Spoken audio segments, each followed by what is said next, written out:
Good afternoon. Good afternoon.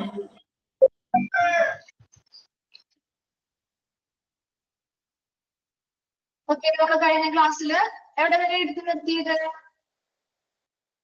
എയർവേയും ബ്രീത്തിങ്ങും പറഞ്ഞില്ലായിരുന്നോ? എയർവേയും ബ്രീത്തിങ്ങും അല്ലേ നിർത്തിയത്? അവിടെ വരെയല്ലേ എടുത്തത്? ബ്രീത്തിങ് കംപ്ലീറ്റ് ആയിരുന്നു അല്ലേ? ഓക്കെ, അപ്പൊ നെക്സ്റ്റ് സർക്കുലേഷൻ തുടങ്ങിയല്ലേ സ്റ്റാർട്ട് ചെയ്യേണ്ടത്?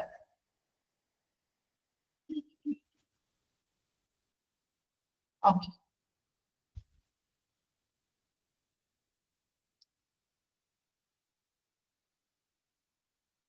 ഓക്കെ, ഇപ്പൊ നമ്മള് ABCD അതില് എയർവേ പറഞ്ഞു, ബ്രീത്തിങ് പറഞ്ഞു.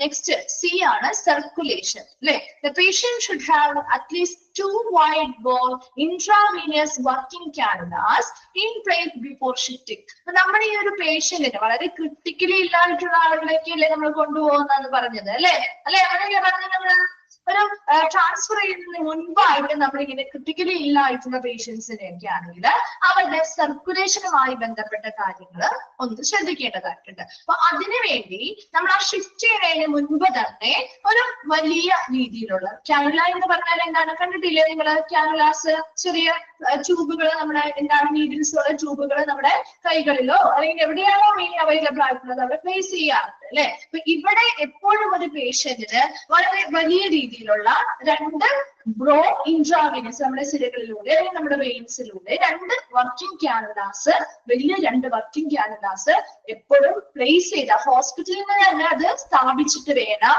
അവരെ ട്രാൻസ്പോർട്ട് ചെയ്യാനായിട്ട്. Then external hemorrhage, if any, should be regulated, controlled, and any shock should be treated with intravenous fluids and or vasopressors. എന്താണ് ഒരു എക്സ്റ്റേണൽ ആയിട്ടുള്ള ഹെമറേജ്? എന്താണ് ഹെമറേജ് എന്ന് പറഞ്ഞാല്? രക്തസ്രാവം അല്ലെ.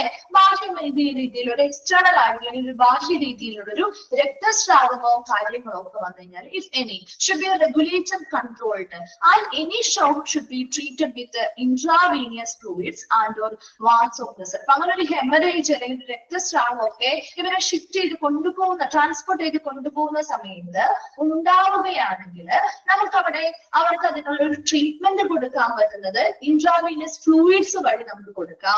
അതോടൊപ്പം തന്നെ അതായത് വാസോപ്രസസ്. എന്താണ് ഒരു വാസോപ്രസസ് എന്ന് പറഞ്ഞാൽ? മരുന്നാണ് അല്ലെ. എന്തിനെ തടയുന്ന മരുന്നാണ്?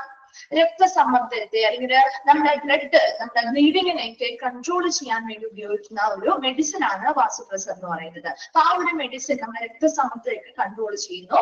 അതുപോലെ തന്നെ നമ്മുടെ വാട്ടർ ലെവലൊക്കെ ബ്ലഡിൽ അല്ലെങ്കിൽ നമ്മുടെ ബ്ലഡിനെയൊക്കെ ഹെമറേജ് അല്ലെങ്കിൽ ആ ഒരു എന്താണ് ആ ഒരു രക്തം പോകുന്ന ആ ഒരു രക്തസ്രാവത്തെയൊക്കെ നമുക്ക് തടയാനായിട്ട് സഹായിക്കുന്ന ഒരു മെഡിസിൻ ആണ്. അപ്പൊ ആ മെഡിസിൻ ഒക്കെ നമുക്ക് ഡയറക്റ്റ് അവർക്ക് എന്ത് ചെയ്യാൻ പറ്റില്ല, മൗത്തിലൂടെ നമുക്ക് കൊടുക്കാൻ പറ്റില്ല അല്ലെ.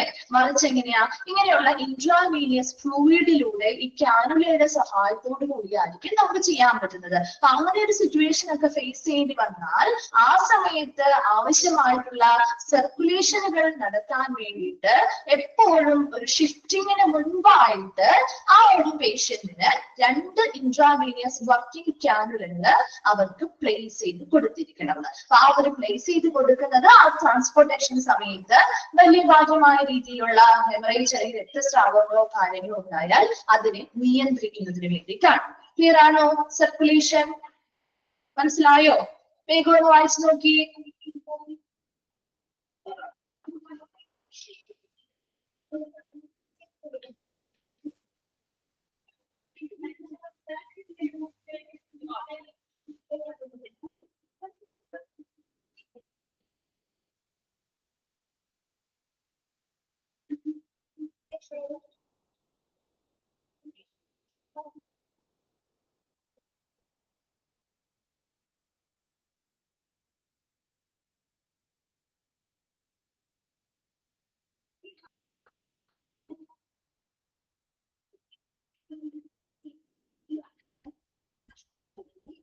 ഓക്കെ ആണല്ലോ?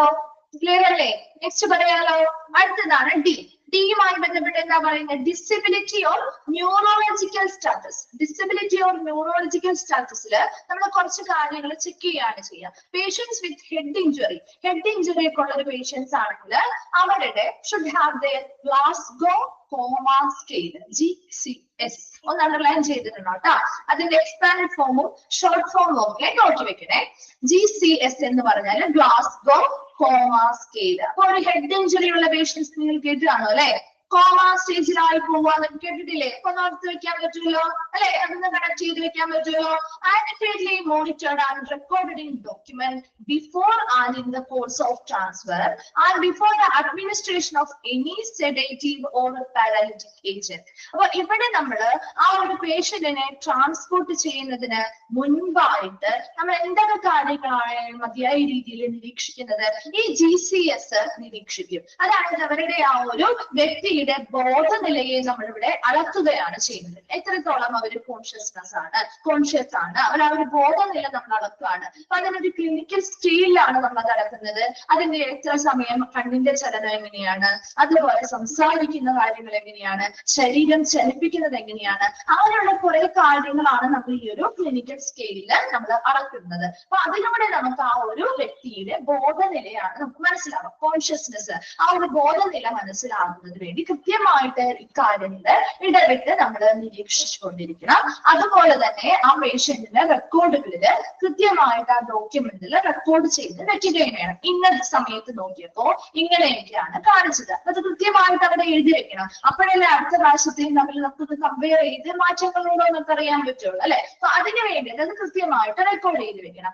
And in the course of transfer ചെയ്യുന്ന സമയത്തും അതിന് മുൻപും ചെയ്യണം. അതുപോലെ തന്നെ ട്രാൻസ്ഫർ ചെയ്യുന്ന സമയത്തും അതുപോലെ എന്തെങ്കിലും സെഡേറ്റീവ് ആയിട്ടുള്ളതോ അല്ലെങ്കിൽ പാരാലിറ്റിക് ഏജൻസ് എന്തെങ്കിലും ഇപ്പൊ സെഡേറ്റീവ് ആയിട്ടുള്ളത് മയങ്ങാനായിട്ടുള്ള എന്തെങ്കിലും മരുന്നുകളോ കാര്യങ്ങളോ അനസ്തേഷ്യ പോലുള്ളതൊക്കെ എന്തെങ്കിലും കൊടുത്തിട്ടാണ് കൊണ്ടുപോകുന്നതെങ്കിൽ അങ്ങനെയുള്ള മരുന്നുകളൊക്കെ കൊടുക്കുന്നതിന് മുൻപ് നമ്മൾ ഈ പറയുന്ന കാര്യങ്ങള് ആ പേഷ്യന്റിനെ ശ്രദ്ധിക്കണം. പ്രത്യേകിച്ച് ഹെഡ് ഇഞ്ചുറി വന്നിരിക്കുന്ന പേഷ്യൻസിന്റെ കാര്യമാണ്. പേഷ്യന്റ് വിത്ത് ഹെഡ് ഇഞ്ചുറി, തലയ്ക്ക് പരിക്കുകൾ പറ്റിയിരിക്കുന്ന പേഷ്യൻസിന്റെ ഗ്ലാസ്ഗോ കോമ സ്കെയില് അല്ലെങ്കിൽ GCS സ്കെയില് നമ്മൾ മതിയായ രീതിയിൽ മോണിറ്റർ ചെയ്യണം അല്ലെങ്കിൽ നിരീക്ഷിക്കണം. അത് അവരുടെ ബോധനിലയെ നമ്മൾ അളക്കുകയാണ് ചെയ്യുന്നത്. ഒരു ക്ലിനിക്കൽ സ്കെയിലാണ്. അവരുടെ കണ്ണിന്റെ ചലനം, അവരുടെ സംസാരം, അവരുടെ ശരീരത്തിന്റെ ചലന രീതികള്, അങ്ങനെയുള്ള കുറെ കാര്യങ്ങളാണ് നമ്മൾ ഇതിൽ അളക്കുക. അത് കൃത്യമായിട്ട് നിരീക്ഷിക്കുകയും അത് കൃത്യമായിട്ട് അവരുടെ ഡോക്യുമെന്റിൽ രേഖപ്പെടുത്തുകയും വേണം. അതെപ്പോഴാണ്? ട്രാൻസ്ഫർ ചെയ്യുന്നതിന് മുൻപും അതുപോലെ തന്നെ ആ ട്രാൻസ്ഫർ ചെയ്യുന്ന സമയത്തും അതുപോലെ എന്തെങ്കിലും സെഡേറ്റീവ് ആയിട്ടുള്ള എന്തെങ്കിലും മയക്കുന്നതിന് വേണ്ടിയിട്ട് എന്തെങ്കിലും മരുന്നുകളോ കാര്യങ്ങളോ ഒക്കെ കൊടുക്കുന്നുണ്ടെങ്കിൽ അതൊക്കെ കൊടുക്കുന്നതിന് മുൻപും നമ്മൾ ഈ പറയുന്ന കാര്യങ്ങൾ കൃത്യമായിട്ട് നിരീക്ഷിച്ച് റെക്കോർഡ് ചെയ്ത് വെച്ചിരിക്കണം. അടുത്തതായിട്ടുള്ള പാരഗ്രാഫിൽ പറയുന്നത് the patient should be protected from cold by providing suitable blankets apart from the above pre-transfer checklist. On the day transfer itself, all basic investigations should be performed to reflect the present condition of the patient. അപ്പൊ ഇവിടെ നമുക്ക് ഈ പറയുന്ന കാര്യങ്ങളൊക്കെ pre check ലിസ്റ്റുകളിൽ ഉൾപ്പെടുന്നതാണ്. ഏതൊക്കെയാ pre check ലിസ്റ്റുകളിൽ ഉൾപ്പെടുന്നത്? നമ്മളൊരു പേഷ്യന്റിനെ ട്രാൻസ്ഫർ ചെയ്യുന്നതിന് മുൻപ് ചെക്ക് ചെയ്യേണ്ട കാര്യങ്ങൾ ഏതൊക്കെ ഉൾപ്പെടാം? ഏതൊക്കെയാ ഉൾപ്പെടുന്നേ പ്രീ ചെക്ക് ലിസ്റ്റുകളില്? ഏതൊക്കെയാവാം? ഇപ്പൊ പറഞ്ഞ കാര്യങ്ങളൊക്കെ തന്നെ വരില്ലേ? ഏതൊക്കെയാ? എയർവേ അല്ലെ? എയർവേ വരും. ABCD ഒക്കെ ചെക്ക് ചെയ്യും നമ്മള്. എയർവേ, ബ്രീത്തിങ്, സർക്കുലേഷൻ, ഡിസബിലിറ്റി അല്ലെങ്കിൽ ന്യൂറോളജിക്കൽ സ്റ്റാറ്റസ് എങ്ങനെയാണ്, ഇങ്ങനെയുള്ള ABCD ഒക്കെ നിർബന്ധമായിട്ടും നമ്മൾ പ്രീ ചെക്ക് ലിസ്റ്റുകളിൽ ഉള്ളതാണ്. ഒരു ട്രാൻസ്പോർട്ട് ചെയ്യുന്നതിന് മുൻപ് ആ പേഷ്യന്റിനെ നമ്മൾ ഈ പറയുന്ന ABCD ഇങ്ങനെയുള്ള പ്രീ ചെക്ക് ലിസ്റ്റുകളിലുള്ള ഈ കാര്യങ്ങളെല്ലാം നിർബന്ധമായിട്ടും ചെക്ക് ചെയ്യാറുണ്ട്. അത് കൂടാതെ ആ പേഷ്യന്റിന്റെ പ്രീ ട്രാൻസ്ഫർ ചെക്ക് ലിസ്റ്റുകളിൽ ഉള്ളത് കൂടാതെ അതിന് പുറമെ നമ്മൾ എന്ത് ചെയ്യണം? അവർക്ക് ഒരു കോൾഡിൽ നിന്നൊക്കെ തണുപ്പിൽ നിന്നൊക്കെ പ്രൊട്ടക്ഷൻ കിട്ടുന്നതിന് വേണ്ടി സ്യൂട്ടബിൾ ആയിട്ടുള്ള ബ്ലാങ്കറ്റ് കാര്യങ്ങളൊക്കെ നമുക്ക് പ്രൊവൈഡ് ചെയ്യണം. On the day after they transfer itself all basic investigation. എന്നാണോ നമ്മൾ അവരെ ട്രാൻസ്ഫർ ചെയ്യുന്നത് അന്നേ ദിവസം തന്നെ നമ്മൾ എന്ത് ചെയ്യണം? ഈ പറയുന്ന എല്ലാ പരിശോധനകളും പെർഫെക്റ്റ് ആയിട്ട് ചെയ്യുക. അതാണ് നല്ലത് അല്ലെ? അതേസമയം ഇന്നാണ് നമ്മൾ ട്രാൻസ്ഫർ ചെയ്യാൻ പോകുന്നത് വിചാരിക്കും. തലേ ദിവസം ഈ ചെക്ക് ലിസ്റ്റുകൾ അല്ലെങ്കിൽ ഈ പറയുന്ന കാര്യങ്ങൾ ചെക്ക് ചെയ്ത് ശരിയാവോ അത് തലേ ദിവസം നമ്മൾ ചെക്ക് ചെയ്യാണ് ഈ നാളെ പിറ്റേ ദിവസം അവർക്ക് ഇന്ന ഡോക്ടർ ഇന്ന രീതിയിൽ ട്രാൻസ്ഫർ ചെയ്ത് പോകണം എന്ന് പറഞ്ഞാൽ ശരിയാവില്ല. അതേസമയം എന്നാണോ ഏത് ദിവസമാണോ നമ്മൾ ട്രാൻസ്ഫർ ചെയ്യാൻ തീരുമാനിച്ചിരിക്കുന്നത് അതേ ദിവസം തന്നെ ഇങ്ങനെയുള്ള ബേസിക് ആയിട്ടുള്ള ഇൻവെസ്റ്റിഗേഷൻസ് അല്ലെങ്കിൽ പരിശോധനകൾ നടത്തിയാൽ മാത്രമേ ആ പേഷ്യന്റിന്റെ പ്രസന്റ് കണ്ടീഷൻ എന്താണെന്ന് മനസ്സിലാവുള്ളൂ അല്ലെ. പ്രസന്റ് കണ്ടീഷൻ നമുക്ക് മനസ്സിലാവണം. എയർവേ ഓക്കെയാണ്, ബ്രീത്തിങ് ഓക്കെയാണ്, സർക്കുലേഷൻ ഓക്കെയാണ്, അവരുടെ ന്യൂറോളജിക്കൽ സ്റ്റാറ്റസ് ഓക്കെയാണ്. എന്നാൽ ആ ഒരു പ്രസന്റ് കണ്ടീഷൻ നിലവിൽ അവരുടെ കണ്ടീഷൻ മനസ്സിലാവണമെങ്കിൽ ആ ട്രാൻസ്ഫർ ചെയ്യുന്ന അതേ ദിവസം തന്നെ നമ്മൾ ഈ പറയുന്ന പരിശോധനകൾ നടത്തണം. അപ്പൊ അങ്ങനെ മനസ്സിലായി കഴിഞ്ഞ് കഴിയുമ്പോൾ നോക്കി കഴിയുമ്പോൾ ആ പേഷ്യൻ അതെ ചേഞ്ചസ് ചേഞ്ച് ചെയ്യാം അല്ലെ. പേഷ്യൻസിന്റെ കണ്ടീഷൻസ് ഏത് സമയം വേണമെങ്കിലും ചേഞ്ച് ചെയ്യാം. ശരിയാണ്. അപ്പൊ അങ്ങനെ ചെയ്ത് ചെയ്യുന്നത് കൊണ്ട് തന്നെ ആ ട്രാൻസ്ഫർ ചെയ്യാൻ പോകുന്നതിന് മുൻപ് അവർ ഓക്കെയാണ്, സ്റ്റേബിൾ ആണെങ്കിൽ മാത്രമേ നമ്മൾ ട്രാൻസ്ഫർ ചെയ്യാനായിട്ട് നമ്മൾ അനുവദിക്കുന്നുള്ളൂ അല്ലെ. അല്ലാത്ത പക്ഷം നമുക്ക് അവിടെ നിന്ന് വിടാൻ പറ്റില്ല. അപ്പൊ അങ്ങനെ ഒരു റിസ്ക് എടുത്തുകൊണ്ട് പോവാതിരിക്കാൻ വേണ്ടിയിട്ടാണ് എപ്പോഴും നമ്മൾ ആ സമയത്ത് അല്ലെങ്കിൽ ഏത് ദിവസമാണ് നമ്മൾ അവിടെ ട്രാൻസ്ഫർ ചെയ്യുന്നത് അതിലൂടെ അപ്പൊ നമ്മൾ ചെയ്യുമ്പോഴാണ് കൃത്യമായിട്ട് ആ പേഷ്യന്റിന്റെ പ്രസന്റ് കണ്ടീഷൻ എങ്ങനെയാണെന്ന് നമുക്ക് പ്രതിഫലിപ്പിക്കാൻ കഴിയുന്നത്. അപ്പൊ സർക്കുലേഷനിൽ അതുപോലെ തന്നെ ഡിസബിലിറ്റി മുതലായ എല്ലാം ഈ 4 എണ്ണവും നമ്മൾ പ്രീ ട്രാൻസ്ഫർ ചെക്ക് ലിസ്റ്റുകൾ ഉൾപ്പെടുന്നവയാണ്. അത് കൂടാതെ നമ്മൾ കോൾഡിൽ നിന്നും പ്രൊട്ടക്ഷൻ അല്ലെങ്കിൽ തണുപ്പിൽ നിന്നും ഒക്കെ സംരക്ഷണം കിട്ടാൻ വേണ്ടി അവർക്ക് അനുയോജ്യമായ ബ്ലാങ്കറ്റുകളൊക്കെ കൊടുക്കാറുണ്ട്. ഒന്ന് വായിച്ചു നോക്കി. Disability or neurological status.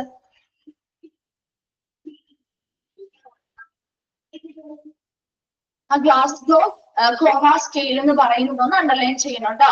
GCSന്റെ expanded form ചോദിക്കാറുണ്ട്.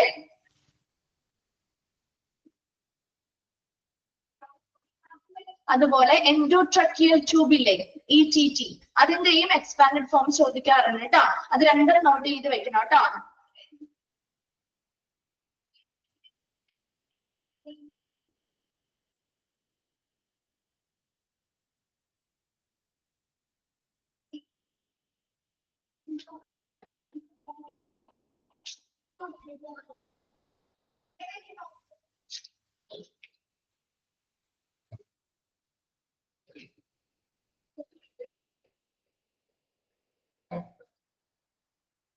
ഓക്കെ, വായിച്ചു കഴിഞ്ഞോ?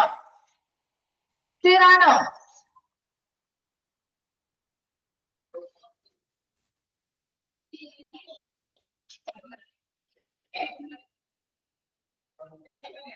ഒന്നുകൂടി പറയുന്നു. ഡിസബിലിറ്റി ഓഫ് ന്യൂറോളജിക്കൽ സ്റ്റാറ്റസ് എന്ന് പറഞ്ഞാൽ ഇത് കൂടുതലായിട്ട് നമ്മൾ ഇമ്പോർട്ടന്റ് ലൈൻസ് കൊടുത്ത് ചെക്ക് ചെയ്യേണ്ടത് ഹെഡ് ഇഞ്ചറി വന്ന ആളുകളില്ലേ, നമുക്ക് തലയ്ക്ക് പരിക്കേറ്റ ആളുകൾ. അപ്പൊ അങ്ങനെയുള്ള ആളുകളുടെ ഗ്ലാസ്ഗോ കോമ സ്കെയിൽ ഉപയോഗിച്ച് അവർ കൃത്യമായിട്ട് നിരീക്ഷണിക്കണം. അതായത് അവരുടെ ബോധനില അളക്കാൻ വേണ്ടി അവർ കോൺഷ്യസ് ആയിട്ടിരിക്കുന്നുണ്ടോ. അപ്പൊ ഹെഡ് ഇഞ്ചറി വന്നവരാകുമ്പോൾ നമുക്കറിയാം അവർ കോമ സ്റ്റേജിലേക്കൊക്കെ പോകാൻ സാധ്യതയുണ്ട്. അവരുടെ ബോധം മറഞ്ഞു പോകാൻ, ഓർമ്മയും കാര്യങ്ങളൊക്കെ നഷ്ടപ്പെടാനുള്ള സാധ്യതയൊക്കെ ഉണ്ടല്ലോ. അപ്പൊ അങ്ങനെയുള്ള കാര്യങ്ങളൊക്കെ ഉണ്ടോ എന്ന് അറിയാൻ വേണ്ടി ഇതൊരു ക്ലിനിക്കൽ സ്കെയിലാണ്.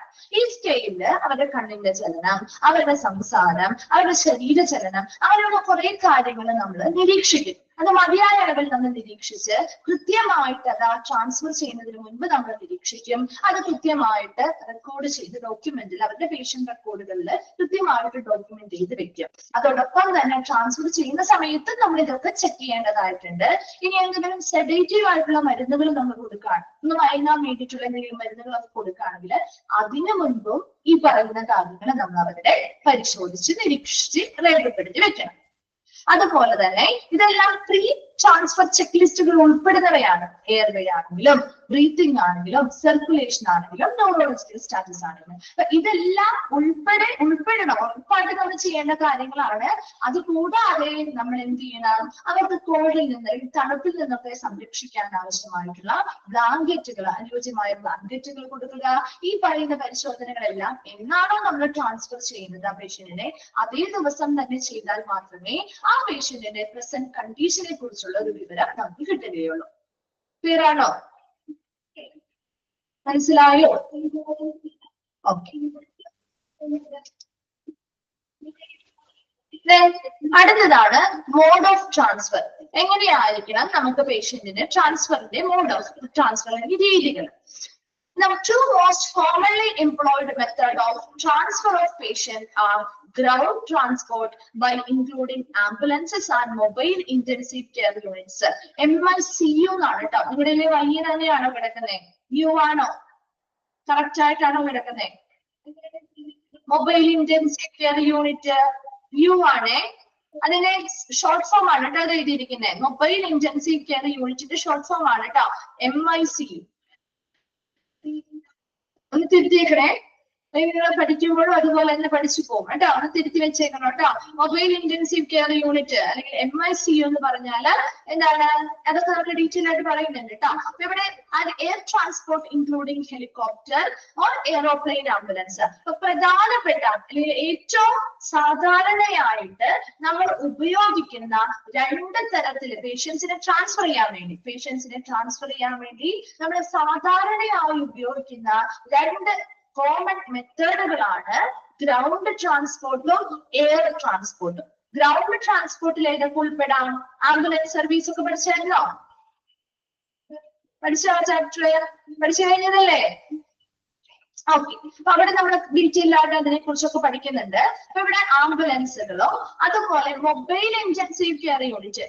എന്തായിരിക്കും മൊബൈൽ ഇന്റൻസീവ് കെയർ യൂണിറ്റ് എന്ന് പറയുന്നത്? എന്തിനു വേണ്ടിയാണ് മൊബൈൽ ഇന്റൻസീവ് കെയർ യൂണിറ്റുകൾ ഉണ്ടാവുക? ജസ്റ്റ് പറയുന്നുണ്ട്, അത് ഓൾറെഡി നമുക്ക് പഠിക്കാനുണ്ട്. എന്തായിരിക്കും മൊബൈൽ ഇന്റൻസീവ് കെയർ യൂണിറ്റ് എന്ന് പറയുമ്പോ?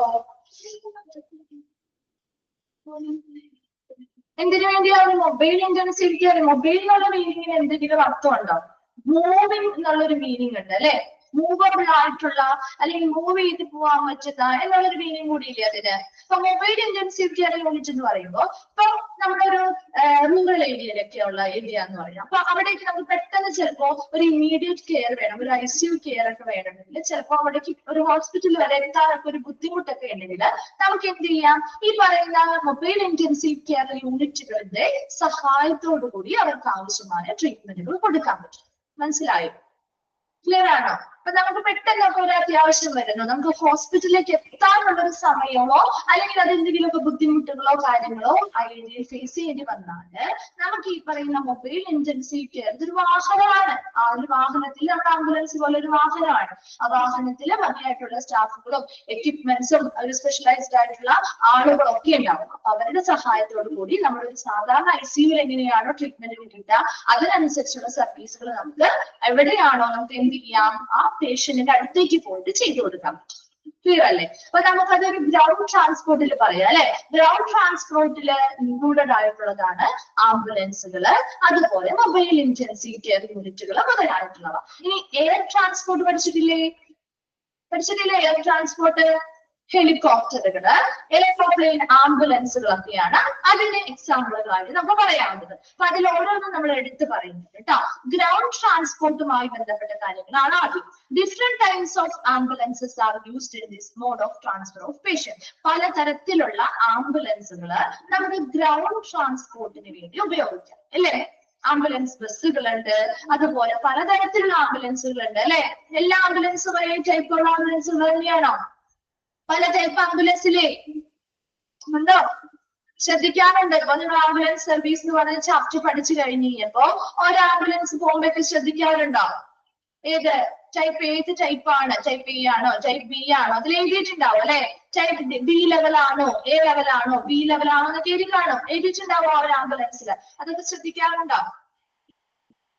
ഉണ്ട്. ഓക്കെ. അപ്പൊ അങ്ങനെയുള്ള കാര്യങ്ങളൊക്കെ നമ്മളൊന്ന് ഒബ്സർവ് ചെയ്യണം. അപ്പൊ നമുക്ക് കുറച്ചും കൂടിയൊക്കെ ഓർമ്മയിൽ നിൽക്കും അല്ലെ?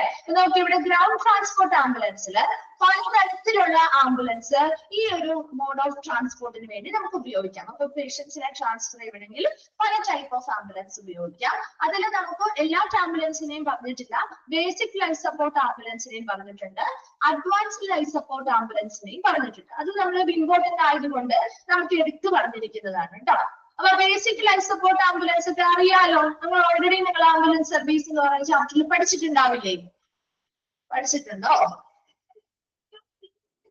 പഠിച്ചിട്ടില്ലേ? ഉണ്ട്. അപ്പൊ ബേസിക് ലൈഫ് സപ്പോർട്ട് ആംബുലൻസ് എന്ന് പറയുമ്പോ അവിടെ എന്താണ് അതിന്റെ പ്രത്യേകത? ആ ഒരു ആംബുലൻസിന്റെ പ്രത്യേകത എന്താ? ഒന്ന് പറഞ്ഞു തന്നെ മിസ്സിന്. ഓർമ്മയുണ്ടോ നോക്കട്ടെ. അത് എക്സാം കഴിഞ്ഞപ്പോ അവിടെ വിട്ടിട്ട് പോന്നോ? എന്താണ് ഈ ബേസിക് ലൈഫ് സപ്പോർട്ട് ആംബുലൻസില്? സ്റ്റാഫുകൾ ഉണ്ടാവും, മതിയായ സ്റ്റാഫുകൾ ഉണ്ടാവും, ആവശ്യമായിട്ടുള്ള എക്യുപ്മെന്റ്സും സജ്ജീകരിച്ചിട്ടുണ്ടാവും. പിന്നെ എങ്ങനെയുള്ള പേഷ്യൻസിനെ നമ്മൾ കൊണ്ടുപോവാ? എങ്ങനെയുള്ള പേഷ്യൻസിനാ?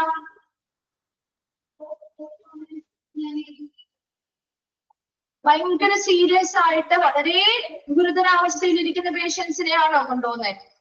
ആണോ? അല്ല അല്ലെ, അത്ര ക്രിട്ടിക്കൽ അല്ലാത്ത പേഷ്യൻസ്, അതായത് വളരെ ക്രിട്ടിക്കൽ അല്ല, എന്നാൽ ആവശ്യമായിട്ടുള്ള പരിചരണം അവർക്ക് വേണമെന്നാണ് അല്ലെ. ഒബ്സർവേഷനും കാര്യങ്ങളൊക്കെ വേണ്ടി വരും. എന്നാൽ പോലും വലിയ രീതിയിൽ അവരുടെ ജീവൻ അപകടപ്പെടുത്തുന്ന രീതിയിൽ അല്ലെങ്കിൽ മരണം സംഭവിക്കാൻ പറ്റുന്ന രീതിയിലുള്ള കേസുകളൊന്നും ആയിരിക്കില്ല അല്ലെ. അതാണ് അതിന്റെ ഒരു ബേസിക് ലൈഫ് സപ്പോർട്ട് ആംബുലൻസിന്റെ ഒരു പ്രത്യേകത. അപ്പൊ ഇവിടെയും എന്താണ്, സ്റ്റാഫുകൾ ഉണ്ടാവും, എക്യുപ്മെന്റ്സ് ഉണ്ടാവും. അപ്പൊ ഇങ്ങനെ അവർക്കൊരു ബേസിക് ആയിട്ട് അടിസ്ഥാനപരമായിട്ട് അവരുടെ ജീവൻ നിലനിർത്താൻ ആവശ്യമായ സംവിധാനങ്ങൾ പ്രൊവൈഡ് ചെയ്യുന്ന രീതിയിൽ അങ്ങനെ ലൈഫ് ത്രെറ്റനിങ് കണ്ടീഷൻ അല്ലാത്ത പേഷ്യൻസിനെ കൊണ്ടുപോകാൻ വേണ്ടിയാണ് basic life support ambulance. Already നമ്മൾ പഠിച്ചതാണ്. അതുകൊണ്ട് തന്നെ കുറച്ചും കൂടി ഒന്ന് വെളിയിൽ നിർത്താൻ വേണ്ടിയിട്ട് ഒന്നുകൂടി നമുക്ക് വായിക്കാം കേട്ടാ. നോക്കിയേ, these ambulances are conditioned with adequate staff and monitoring devices to shift patients without life-threatening condition, and this can only provide basic life support service. ഒരു അടിസ്ഥാനപരമായിട്ടുള്ള ലൈഫ് സപ്പോർട്ടിന് വേണ്ടിയുള്ള സേവനങ്ങൾ മാത്രമേ ഈ ഒരു ആംബുലൻസിൽ നമുക്ക് ലഭ്യമാവുകയുള്ളൂ. ഇതില് മതിയായിട്ടുള്ള സ്റ്റാഫുകളും ആവശ്യമായിട്ടുള്ള മോണിറ്ററിംഗ് ഡിവൈസുകളും ഒക്കെ ഉണ്ട് അല്ലെ. കൃത്യമായിട്ട് അവരുടെ വൈറ്റൽ സയൻസ് ഒക്കെ എങ്ങനെയാണ് എന്നൊക്കെ നമുക്ക് നിരീക്ഷിക്കാൻ ആവശ്യമായിട്ടുള്ള ഉപകരണങ്ങൾ മാത്രമേ അതിലുണ്ടാവുള്ളൂ. അതുപോലെ എങ്ങനെയുള്ള പേഷ്യൻസിനെയാണ് നമ്മൾ ഇവിടെ ഷിഫ്റ്റ് ചെയ്യുന്നത്? വിത്തൗട്ട് ലൈഫ് ത്രെറ്റനിങ് കണ്ടീഷൻ, വളരെ ജീവൻ മരണപ്പെടാൻ സാധ്യതയുള്ള, ജീവൻ അപകടത്തിലായിട്ടിരിക്കുന്ന അങ്ങനെയുള്ള പേഷ്യൻസിനെ അല്ല, അങ്ങനെ അല്ലാത്ത പേഷ്യൻസിനെയാണ് നമ്മളിവിടെ ബേസിക് ലൈഫ് സപ്പോർട്ട് ആംബുലൻസിൽ ഷിഫ്റ്റ് ചെയ്യുന്നത്. വേഗം ഒന്ന് വായിച്ചു നോക്കി. Basic life support ambulance clear ആണെങ്കിൽ നമുക്ക് അടുത്ത ബാധിക്കുക. ഒന്ന് റിവൈൻഡ് ചെയ്തെടുത്തോട്ടോ ആംബുലൻസ് സർവീസ് എന്ന് പറയുന്ന ചാപ്റ്റർ.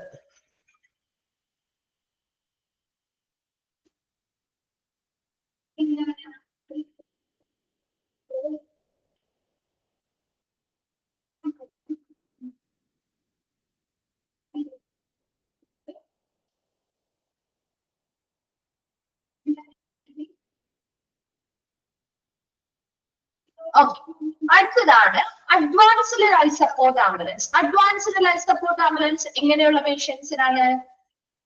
അഡ്വാൻസ്ഡ് വളരെ ക്രിട്ടിക്കൽ ആയിട്ടുള്ള അല്ലെ, ഗുരുതരാവസ്ഥയിൽ വളരെ ക്രിട്ടിക്കൽ ആയിട്ടുള്ള സീരിയസ് ആയിട്ടുള്ള പേഷ്യൻസ്. ഈ അഡ്വാൻസ്ഡ് ലൈഫ് സപ്പോർട്ട് ആംബുലൻസിനെ വിളിക്കുന്ന മറ്റൊരു പേര് അറിയോ? എന്താണ്? ഇതിൽ പഠിച്ചിട്ടുണ്ടോ അഡ്വാൻസ്ഡ് ലൈഫ് സപ്പോർട്ട് ആംബുലൻസിനെ? വേറെ ഏതെങ്കിലും പേര് പഠിച്ചിട്ടുണ്ടോ? ഓർമ്മയില്ല.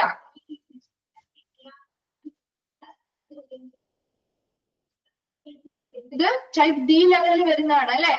ഡി ലെവൽ ആംബുലൻസിൽ വരുന്നതാണ്. എന്താണ് ഇവിടെ എങ്ങനെയുള്ള പേഷ്യൻസ് എങ്ങനെയുള്ളവരായിരിക്കും? കൂടുതലും എങ്ങനെയുള്ള പേഷ്യൻസ്? ക്രിട്ടിക്കലി ഇല്ലായിട്ടുള്ള പേഷ്യൻസ് ആണ്. ഒരു സിറ്റുവേഷൻ പറയാമോ? ഏതെങ്കിലും ഒരു കണ്ടീഷനുള്ള പേഷ്യന്റിനെ പറയാമോ?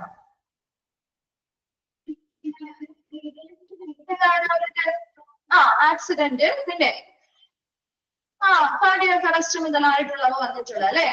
ഈ കാർഡിയാക് അറസ്റ്റുമായി ബന്ധപ്പെട്ട് അങ്ങനെയുള്ള കേസുകൾ, അപ്പൊ കാർഡിയാക് അറസ്റ്റുമായി ബന്ധപ്പെട്ട കേസുകൾ, അല്ലെങ്കിൽ ഇപ്പൊ വളരെ സീരിയസ് ആയിട്ട് ആക്സിഡൻസോ കാര്യങ്ങളോ വന്ന് ഒരുപാട് ഇഞ്ചുറി, പരിക്കുകളോ കാര്യങ്ങളോ ഏറ്റവും ഗുരുതരാവസ്ഥയിൽ കിടക്കുന്ന അങ്ങനെയുള്ള പേഷ്യൻസിനെയൊക്കെ നമ്മൾ അഡ്വാൻസ്ഡ് ലൈഫ് സപ്പോർട്ട് ആംബുലൻസിലാണ് കൊണ്ടുപോകുക. അപ്പൊ ഈ ഒരു ആംബുലൻസിന്റെ പ്രത്യേകത എന്തായിരിക്കും? കുറച്ചുകൂടി മോഡേൺ ആയിട്ടുള്ള അല്ലെ, ആധുനികപരമായിട്ടുള്ള ഒരുപാട് ജീവൻ നിലനിർത്തുന്നതിന് വേണ്ടിയിട്ടുള്ള ഒരുപാട് ഡിവൈസുകൾ അല്ലെങ്കിൽ സർവീസുകൾ ഈ ആംബുലൻസിൽ നൽകുന്നുണ്ട് അല്ലെ.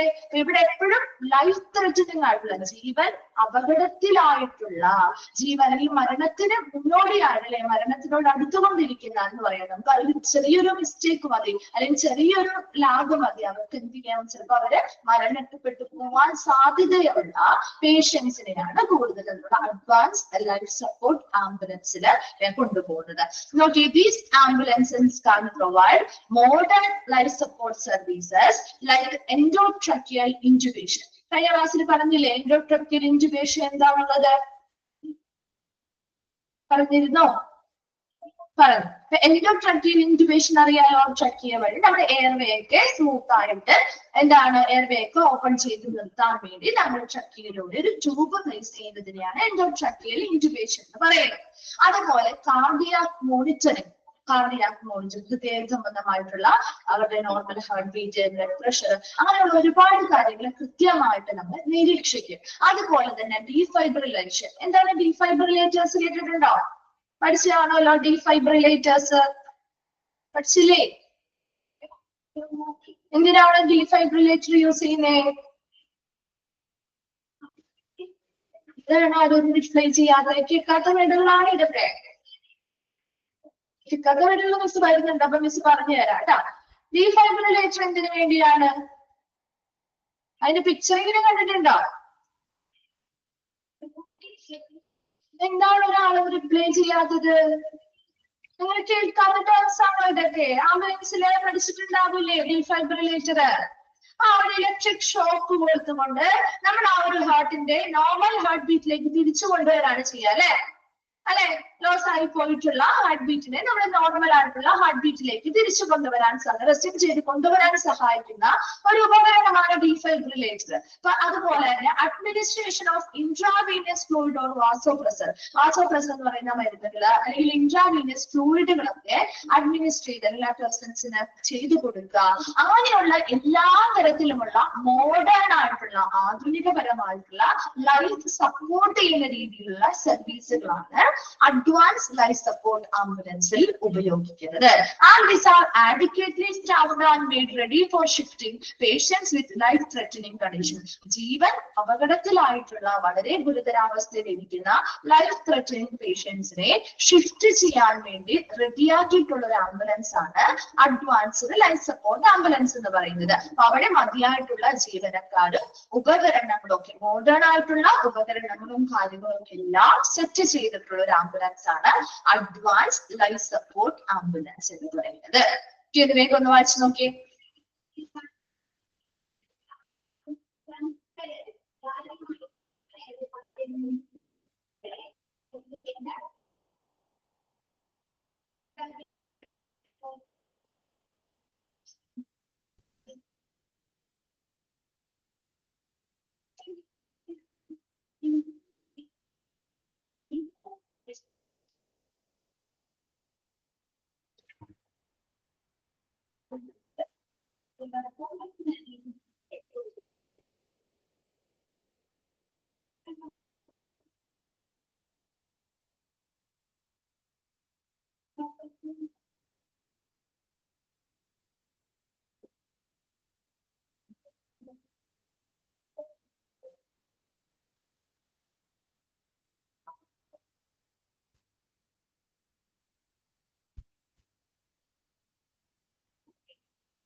വായിച്ചു കഴിഞ്ഞോ? ക്ലിയർ ആണോ? ഓക്കെ. അടുത്തതാണ് MIC. നെക്സ്റ്റ് വരുന്ന ഒരു ടേം ആണ് MIC. നമ്മൾ MICന്റെ കാര്യം പറഞ്ഞായിരുന്നു നേരത്തെ അല്ലെ? These are specialized vehicles with all the equipment and staff to transfer patients who are critically ill. എങ്ങനെയുള്ള പേഷ്യൻസിനെയാണ് നമ്മൾ MICയിൽ കൊണ്ടുപോകുക? ക്രിട്ടിക്കലി വളരെ ഗുരുതരമായിട്ടുള്ള അസുഖമുള്ള പേഷ്യൻസിനെ ട്രാൻസ്ഫർ ചെയ്യാൻ വേണ്ടി സജ്ജീകരിച്ചിട്ടുള്ള, അതായത് അതിനുള്ള മതിയായ സ്റ്റാഫുകളെയൊക്കെ വെച്ച് സജ്ജീകരിച്ചിട്ടുള്ള ഒരു സ്പെഷ്യലൈസ്ഡ് ആയിട്ടുള്ള വെഹിക്കിൾ ആണ് MIC. അത് അണ്ടർലൈൻ ചെയ്തിട്ട് ചോദിക്കാവുന്ന ഒരു ക്വസ്റ്റ്യൻ ആണ് കേട്ടോ. These are specialized dash. എന്താണ് ഡാഷ് എന്ന് ചോദിക്കും. These are specialized vehicle with all the equipment and staff to transfer patients who are critically ill. വളരെ ഗുരുതര അസുഖമുള്ള അവസ്ഥയിലുള്ള അസുഖമുള്ള പേഷ്യൻസിനെ ട്രാൻസ്ഫർ ചെയ്യാൻ വേണ്ടി മതിയായ സ്റ്റാഫുകളെ വെച്ച് സജ്ജീകരിച്ചിട്ടുള്ള ഒരു സ്പെഷ്യലൈസ്ഡ് ആയിട്ടുള്ള ഒരു വെഹിക്കിൾ അല്ലെങ്കിൽ ഒരു വാഹനമാണ് MICU. എന്താ MICU എന്ന് പറഞ്ഞാല്? എന്താണ് MICUവിന്റെ എക്സ്പാൻഡഡ് ഫോം?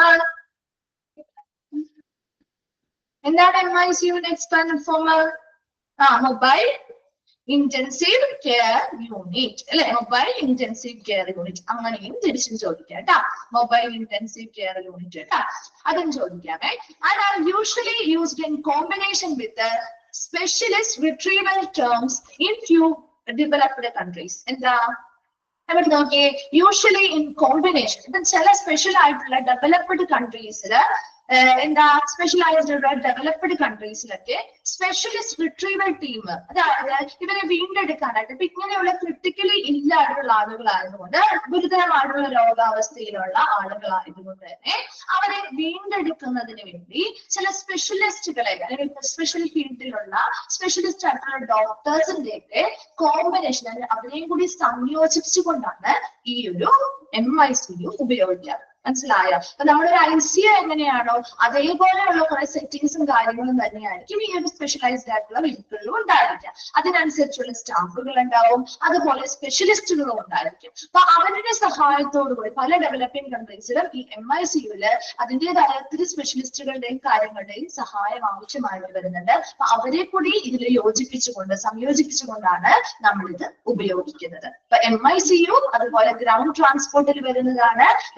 MICUവിന്റെ പ്രത്യേകത, MICUവിന്റെ എക്സ്പാൻഡഡ് ഫോം നോക്കണം, അതുപോലെ ഇത് എങ്ങനെയുള്ള പേഷ്യൻസിനെയാണ് ട്രാൻസ്പോർട്ട് ചെയ്യുന്നതെന്ന് നോക്കണം. അതുപോലെ തന്നെ മുന്നേ ഒരു കാര്യം പറഞ്ഞത്, ഈ ഡെവലപ്ഡ് കൺട്രീസിലൊക്കെ ഈ MICUവില് സ്പെഷ്യലിസ്റ്റുകളെയും കൂടി എന്ത് ചെയ്യുന്നു, കമ്പൈൻ ചെയ്യുന്നതിൽ സംയോജിപ്പിച്ചുകൊണ്ടാണ് ഇത് യൂസ് ചെയ്യുന്നത്. എന്തിനു വേണ്ടിയാ, ഇനി ക്രിട്ടിക്കലി ഇല്ലായിട്ടുള്ള ആളുകളായതുകൊണ്ട് തന്നെ അവരെ വീണ്ടെടുക്കാൻ, അല്ലെങ്കിൽ അവരുടെ ആ ഒരു ജീവൻ തിരിച്ചു പിടിക്കാൻ വേണ്ടിയിട്ട് നമുക്ക് ഇങ്ങനെയുള്ള ആളുകളുടെ സഹായം ആവശ്യമായിട്ട് വരും. വായിച്ചു നോക്കി MICU. ഇപ്പൊ അങ്ങനെ നമുക്ക് ക്വസ്റ്റ്യൻസ് വരാറുണ്ട് കേട്ടോ.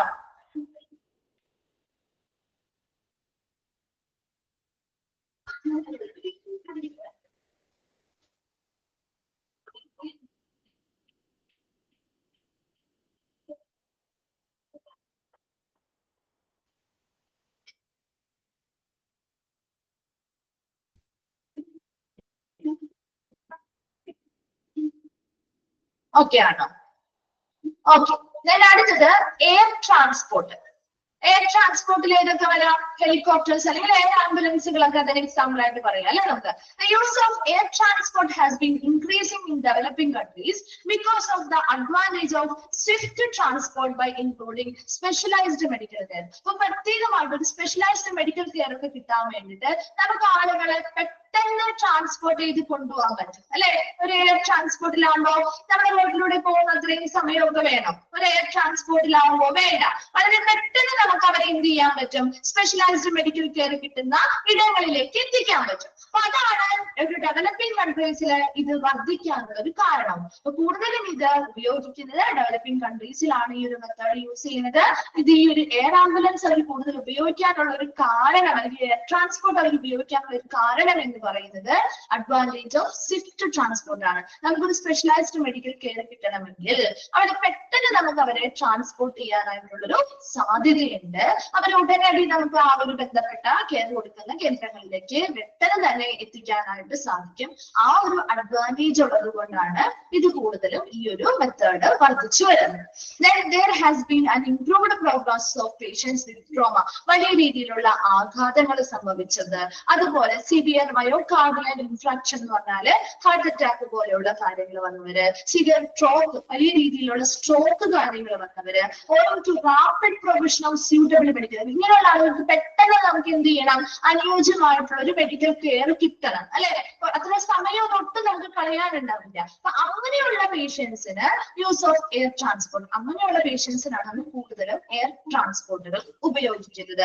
ആൻഡ് ഇംപ്രൂവ്ഡ് പ്രോഗ്നോസിസ്, അപ്പൊ അവർക്ക് നല്ല രീതിയിൽ മെച്ചപ്പെട്ട രീതിയിലുള്ള സേവനങ്ങൾ ലഭ്യമാകുന്നതിന് വേണ്ടി, ഇപ്പൊ വലിയ രീതിയിലുള്ള ആഘാതം ഏറ്റവർക്കോ അല്ലെങ്കിൽ വലിയ രീതിയിലുള്ള ഹാർട്ട് അറ്റാക്ക് പോലെയുള്ള ഹൃദയ സംബന്ധമായിട്ടുള്ള അസുഖങ്ങൾ വരുന്നവർക്കോ അല്ലെങ്കിൽ പെട്ടെന്നൊരു വളരെ സിവിയർ ആയിട്ടുള്ള സ്ട്രോക്കോ കാര്യങ്ങളോ വന്ന ആളുകൾക്കൊക്കെ ഒത്തിരി സമയമൊന്നും കളയാതെ ഉടനടി നമുക്ക് അവർക്കുള്ള ട്രീറ്റ്മെന്റ് കൊടുത്താൽ മാത്രമേ അവരുടെ ജീവൻ രക്ഷിക്കാനായിട്ട് സാധിക്കുള്ളൂ. അപ്പൊ അങ്ങനെയുള്ള പേഷ്യൻസിന് നമുക്ക് സമയം കളയാതെ റാപ്പിഡ് ആയിട്ട് വളരെ പെട്ടെന്ന് തന്നെ ഈ സൂട്ടബിൾ ആയിട്ടുള്ള വളരെ അനുയോജ്യമായിട്ടുള്ള മെഡിക്കൽ പരിചരണങ്ങൾ നൽകുന്നതിന് വേണ്ടിയാണ് ഈ പറയുന്ന എയർ ട്രാൻസ്പോർട്ടുകൾ ഉപയോഗിക്കുന്നത്. എയർ ട്രാൻസ്പോർട്ട് എന്തൊക്കെയാ പറഞ്ഞത്, 2-3 കാര്യങ്ങൾ പറഞ്ഞു. പറഞ്ഞിട്ടുണ്ട്. വേഗം ഒന്ന് വായിച്ചു നോക്കിയേ.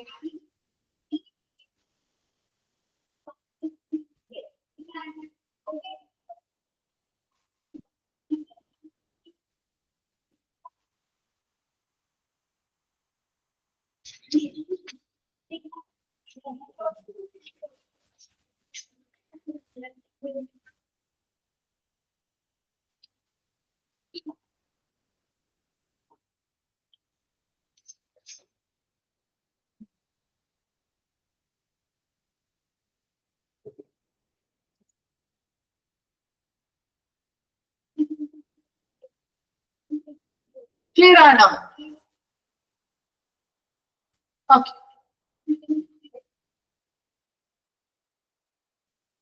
Okay, next നമ്മള് the patients who are more likely to get benefit from air transport.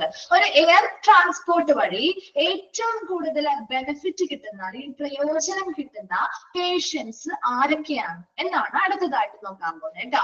First point, the patients with severe trauma, unpenetrating chest injuries, multi-system injuries, crush injuries or patient with the unstable vital signs. ആരൊക്കെയാണ്? Patients with the severe trauma, വളരെ വലിയ രീതിയിലുള്ള എന്തെങ്കിലും trauma അല്ലെങ്കിൽ ആഘാതങ്ങൾ കിട്ടിയ ആളുകൾ. അതുപോലെ penetrating chest injury എന്ന് പറഞ്ഞാൽ എന്താണ് പെനിട്രേറ്റിംഗ് ചെസ്റ്റ് ഇഞ്ചുറി? എന്തെങ്കിലുമൊക്കെ തുളഞ്ഞു കയറിയിട്ടുള്ളത്. ഇപ്പൊ നെഞ്ചിലേക്ക് എന്തെങ്കിലും തുളഞ്ഞു കയറിയിട്ടുള്ള പരിക്കുകൾ ഉണ്ടാവില്ലേ? ഇഞ്ചുറി, ചെസ്റ്റ് ഇഞ്ചുറി വന്നിട്ടുണ്ടാവില്ലേ? അപ്പൊ അങ്ങനെയുള്ള പേഷ്യൻസ്. അതുപോലെ മൾട്ടി സിസ്റ്റം ഇഞ്ചുറീസ് എന്താണെന്ന് വെച്ചാൽ എന്താ? ഇപ്പൊ ഒരു സംവിധാനം, ഇപ്പൊ ഒരു കിഡ്നിയുമായി ബന്ധപ്പെട്ട് മാത്രമായിരിക്കില്ല അവർക്ക് അസുഖം ഉണ്ടാവുക. അതുപോലെ പല സിസ്റ്റം, കിഡ്നിയുമായി ബന്ധപ്പെട്ട്, ഹാർട്ടുമായി ബന്ധപ്പെട്ട്, അങ്ങനെ പല സിസ്റ്റംസുമായി ബന്ധപ്പെട്ടും ഇഞ്ചുറീസ് സംഭവിച്ചവരാവാം. ക്രഷ് ഇഞ്ചുറി എന്താണ്? ചതഞ്ഞുണ്ടാവുന്ന പരിക്കുകളിലെ എന്തെങ്കിലും ഒരു മേത്തേക്ക് വീണിട്ട് ചതവ് സംഭവിച്ചുണ്ടാവുന്ന പരിക്കുകളിലെ അങ്ങനെയുള്ള ഇഞ്ചുറീസ് വന്നവര്. Or patients with unstable vital signs. എന്താ? അവരുടെ വൈറ്റൽ സൈൻസ് അല്ലെങ്കിൽ സുപ്രധാനമായിട്ടുള്ള അവരുടെ അടയാളങ്ങൾ, ഇപ്പൊ ഹാർട്ട് ബീറ്റ് ആവാം, ബ്ലഡ് പ്രഷർ ആവാം, ഷുഗർ ലെവൽ ആവാം, അതൊന്നും അവരുടെ സ്റ്റേബിൾ ആയിട്ട് നിൽക്കുന്നില്ല, സ്ഥിരതയില്ലാതെ നിൽക്കുന്ന പേഷ്യൻസ് ആണെങ്കിൽ ഇവർക്കും ഈ പറയുന്ന എയർ ട്രാൻസ്പോർട്ട് വളരെ ബെനിഫിഷ്യൽ ആണ് അല്ലെങ്കിൽ പ്രയോജനകരമാണ്. ഒന്നാമത്തെ ഏതാ പറഞ്ഞേ? പേഷ്യൻസ് വിത്ത് സിവിയർ ട്രോമ, വളരെ വലിയ ആഘാതങ്ങൾ സംഭവിച്ചവര്, അതുപോലെ എന്തെങ്കിലും നെഞ്ചിലേക്ക് തുറഞ്ഞു കയറി ഇഞ്ചുറി സംഭവിച്ചവര്, അതുപോലെ തന്നെ മൾട്ടി സിസ്റ്റം ഇഞ്ചുറീസ്, പല സിസ്റ്റത്തിന് പല സംവിധാനങ്ങൾക്ക് ഒരുമിച്ച് പരിക്കുകൾ പറ്റിയവര്, ക്രഷ് ഇഞ്ചുറീസ്, ചതഞ്ഞ പോലെയുള്ള എന്തെങ്കിലും പരിക്കുകൾ പറ്റിയവര്, അതുപോലെ തന്നെ അടുത്ത ഇതാ പറഞ്ഞേ patients with unstable vital signs. അവരുടെ വൈറ്റൽ സൈൻസിന്റെ സുപ്രധാന അടയാളങ്ങള് വൈറ്റൽ, ഇപ്പൊ നോർമൽ ഹാർട്ട് ബീറ്റ് ആയിരിക്കില്ല, ബ്ലഡ് പ്രഷറിൽ വേരിയേഷൻ ആവും, ബ്ലഡ് ഷുഗറിൽ വേരിയേഷൻ ആവും, അങ്ങനെയുള്ള ഒരുപാട് കാര്യങ്ങളില് സ്ഥിരതയില്ലായ്മയുള്ള പേഷ്യൻസ്. ഇങ്ങനെയുള്ള എല്ലാ പേഷ്യൻസിനും എയർ ട്രാൻസ്പോർട്ട് ബെനിഫിഷ്യൽ ആണ്. ക്ലിയർ ആണോ? ഫസ്റ്റ് പേജ് അല്ല ഫസ്റ്റ് പോയിന്റ് ക്ലിയർ ആണോ?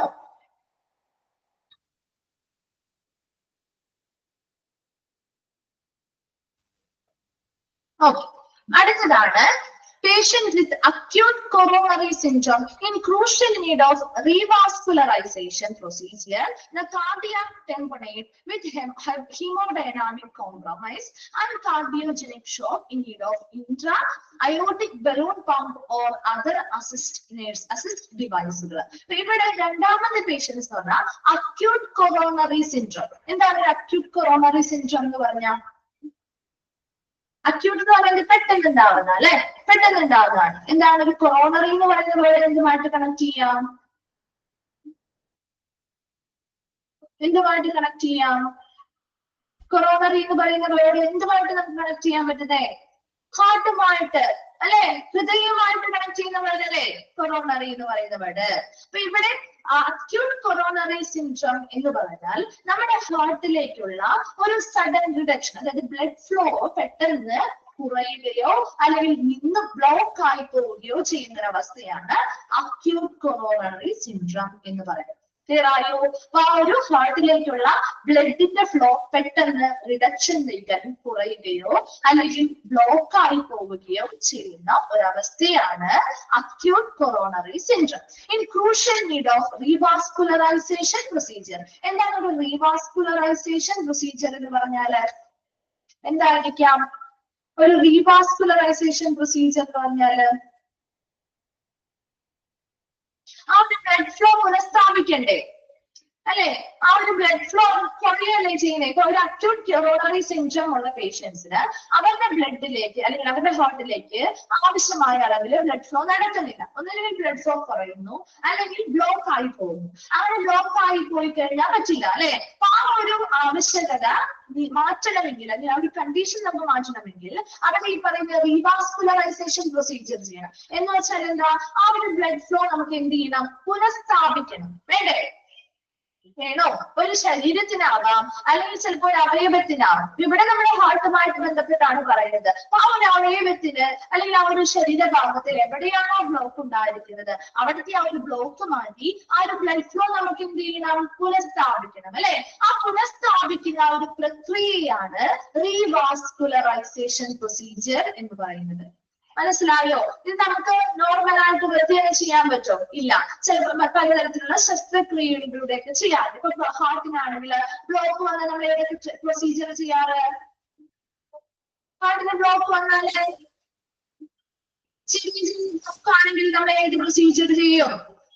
റേഡിയോളജി ഡിപ്പാർട്ട്മെന്റ് പഠിച്ചിരുന്നോ? ബൈപ്പാസ് ചെയ്യാം. ഓപ്പൺ സർജറി ആയിട്ട് ബൈപ്പാസ് ചെയ്യാം. Very good. ആൻജിയോപ്ലാസ്റ്റി ചെയ്യാം അല്ലെ? ഈ രണ്ട് മെത്തേഡും എന്തിൽ വരുന്നതാണ്? റീവാസ്കുലറൈസേഷൻ പ്രൊസീജിയേഴ്സിൽ വരുന്നതാണ് കേട്ടോ. രണ്ടെണ്ണം ഓർത്തി വെച്ചാല് നിങ്ങൾക്ക് മനസ്സിലാവും. ഒരു അക്യൂട്ട് കൊറോണറി സിൻഡ്രോം എന്ന് പറഞ്ഞാല് നമുക്കൊരു പെട്ടെന്ന് നമ്മുടെ ഹാർട്ടിലേക്കുള്ള ബ്ലഡിന്റെ ആ ഒരു ഫ്ലോ കുറയുകയോ അല്ലെങ്കിൽ ബ്ലോക്ക് ആയി പോവുകയോ ചെയ്യുന്ന ഒരു അവസ്ഥയാണ്. അപ്പൊ ആ ഒരു അവസ്ഥയെ മറികടക്കണമെങ്കിൽ നമുക്ക് റീവാസ്കുലറൈസേഷൻ പ്രൊസീജിയർ ചെയ്യണം. അതായത് ആ പർട്ടിക്കുലർ ഭാഗത്തുള്ള ആ ഒരു ബ്ലഡ് ഫ്ലോ നമുക്ക് പുനഃസ്ഥാപിക്കുന്ന പ്രക്രിയയാണ് റീവാസ്കുലറൈസേഷൻ പ്രൊസീജിയർ എന്ന് പറയുന്നത്. അപ്പൊ അതിനുവേണ്ടി ചിലപ്പോൾ നമുക്ക് ശസ്ത്രക്രിയകൾ ചെയ്യേണ്ടതായിട്ട് വരാം. അപ്പൊ ബൈപ്പാസ് ചെയ്താൽ നമ്മുടെ ഹാർട്ടുമായി ബന്ധപ്പെട്ട് നമുക്ക് ബൈപ്പാസ്, ആൻജിയോപ്ലാസ്റ്റി മുതലായവ ഉപയോഗിച്ചുകൊണ്ടാണ് ആ ബ്ലോക്ക് മാറ്റി അവിടുത്തെ ആ ഒരു ബ്ലഡ് ഫ്ലോ പുനഃസ്ഥാപിക്കുന്നത്. ക്ലിയർ അല്ലേ? ക്ലിയർ ആണോ?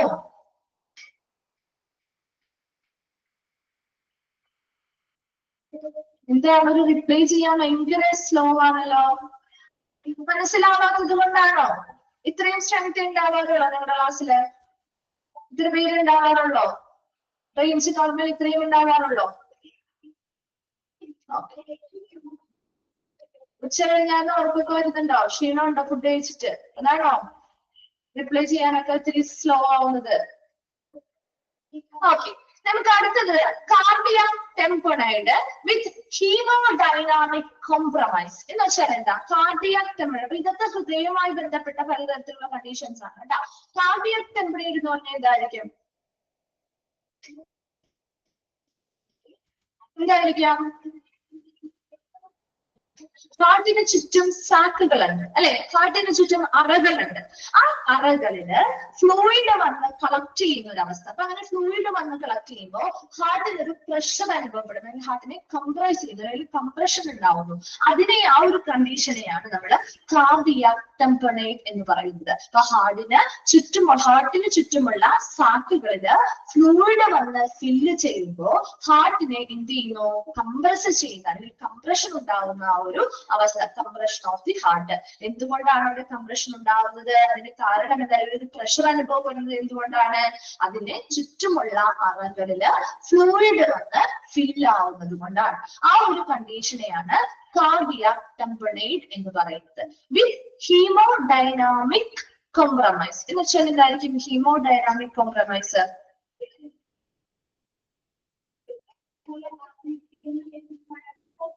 എന്തായിരിക്കാം? ഹീമോഡൈനാമിക് കോംപ്രമൈസ് എന്ന് പറഞ്ഞ പേരുകളൊന്നും കേട്ടിട്ടില്ല. പുതിയ ഫെമിലിയർ ആയിട്ടില്ല അല്ലാത്ത പേരുകളാണോ? ആണോ? വേറെ ഏതെങ്കിലും ചാപ്റ്റേഴ്സിൽ പഠിച്ചിട്ടുണ്ടോ?